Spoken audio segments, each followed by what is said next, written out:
पेशे खिदमत हैं आज की बड़ी खबरें। बिहार में कौन कौन सी पार्टी सरकार बनाने वाली है, इसके लिए एग्जिट पोल सामने आ रहे हैं और तकरीबन तमाम एग्जिट पोल में एनडीए की कामयाबी बताई जा रही है। एग्जिट पोल के ताल्लुक से समाजवादी पार्टी के सदर अखिलेश यादव ने मीडिया से बात की। जनता ने वोट दिया है और बिहार में बदलाव होने जा रहा है। नई उम्र के तेजस्वी मुख्यमंत्री बनने जा रहे हैं और इंडिया गठबंधन महागठबंधन को रोकने के लिए बीजेपी जानबूझ करके एग्जिट पोल करा रही है और अपने लोगों से एग्जिट पोल करा रही है। पहले एसआईआर से बेईमानी करने की कोशिश की, अब माहौल बना के अधिकारियों के माध्यम से बेईमानी की तैयारी है। वो तो अच्छी बात है, कई बार परिवर्तन के लिए वोट पड़ता है ज्यादा। जानकारी देंगे और पीढ़ी समाज को जागरूक करेंगे और उनकी हर स्तर पे आप लोग मदद करेंगे। मध्य प्रदेश में लाडली बहन योजना के तहत बहनों की हर महीने की जाने वाली मदद में इजाफे पर आज मध्य प्रदेश के चीफ मिनिस्टर मोहन यादव ने एक जलसे में उसका ऐलान किया। 2-3 कार्यक्रम यहाँ हुए, उन कार्यक्रमों पे बात करूंगा अभी बाद में, लेकिन पहले तो लाडली बहनों की बात होना चाहिए। बहनों, आपके जीवन में हमें ये आनंद है, हमारी सरकार बनने के बाद, मोदी जी की सरकार के बाद, अब हर महीने रक्षाबंधन और भाई दूज हो रहा है। ये सौभाग्य की बात है, आपके हाथ में राशि पहुंचते हुए ही ऐसा लगता है कि बहनों का आशीर्वाद मिल गया। हमारी तो होली भी हो गई, जब आपके हाथ से जो फूलों की पखड़ियां आई, तो क्या होली न क्या दिवाली, एक साथ आनंद आ गया। जोरदार अभिनंदन इस माध्यम से भी। भूटान से वापसी के फौरन बाद वजीर आजम नरेंद्र मोदी ने अस्पताल पहुंचकर दिल्ली बम ब्लास्ट में जख्मियों की अयादत की।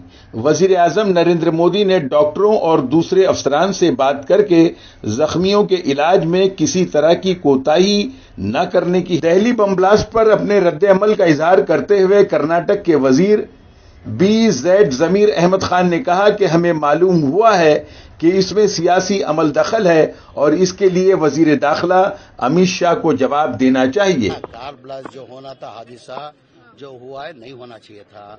हमको आश्चर्य क्या है, ये बम ब्लास्ट जो हुआ है 10 तारीख को हुआ है, 11 तारीख को चुनाव है बिहार के अंदर। अभी आप भी देखे होंगे हमारा कड़ा माध्यम के अंदर वो लोग बोल रहे थे कुछ पॉलिटिकल है क्या करके। हमको भी ये सुनने को आ रहा है कि इसके अंदर पॉलिटिकल इन्वॉल्वमेंट है करके सुनने को आ रहा है, पक्का नहीं बोलता हूँ। और ये जो भी पॉलिटिकल अगर बेनिफिट को एक आदमी की जान लेना है ना, उसको सही में उसको अच्छा नहीं होता है। कोई भी रहने दो, एनीबडी। और ये 100% एक दिल्ली कैपिटल में हुआ है इंसिडेंट, ये दिल्ली कैपिटल में हुआ है। अमित शाह उसका जवाब देना चाहिए। इंटेलिजेंस फेलियर, IB फेलियर, इतना बड़ा हादसा, 8 आदमी मरते, 20 आदमी हॉस्पिटल के अंदर है, उसके अंदर 12 आदमी सीरियस कंडीशन के अंदर है। सोचिए, बिहार में असेंबली इलेक्शन में रिजल्ट आने से पहले जितने एग्जिट पोल सामने आ रहे हैं, सब एनडीए की कामयाबी का ऐलान कर रहे हैं।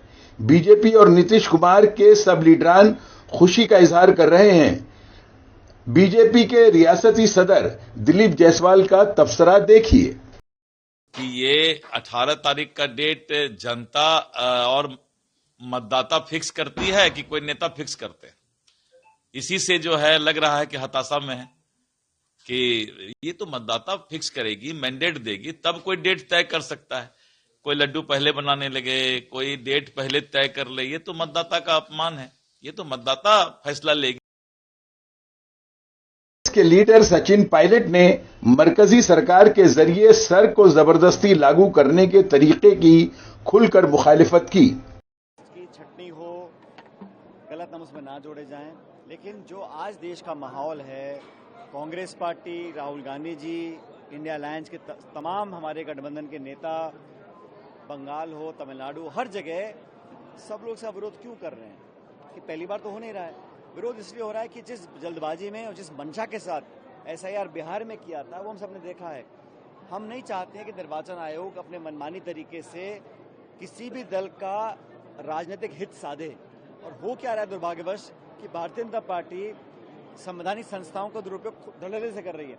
निर्वाचन आयोग को आगे रखकर वो जिंदा लोगों को मरा दिखाएं, मरे हुए के नाम जुड़वा दें, एक मकान में 250 वोट बनवा दें, और ये जो पूरी मिलीभगत का काम हो रहा है इसके विरोध में हम सब लोग हैं। लेकिन आज जो प्रदेश कांग्रेस कमेटी ने आवेदन किया और सभी प्रदेश के नेता यहाँ पर आए, हमने अपने वर्कर्स को, नेताओं को, विधायकों को, सबको कहा है कि क्षेत्र में जाएं और कोई गड़बड़ी की आशंका ना बने।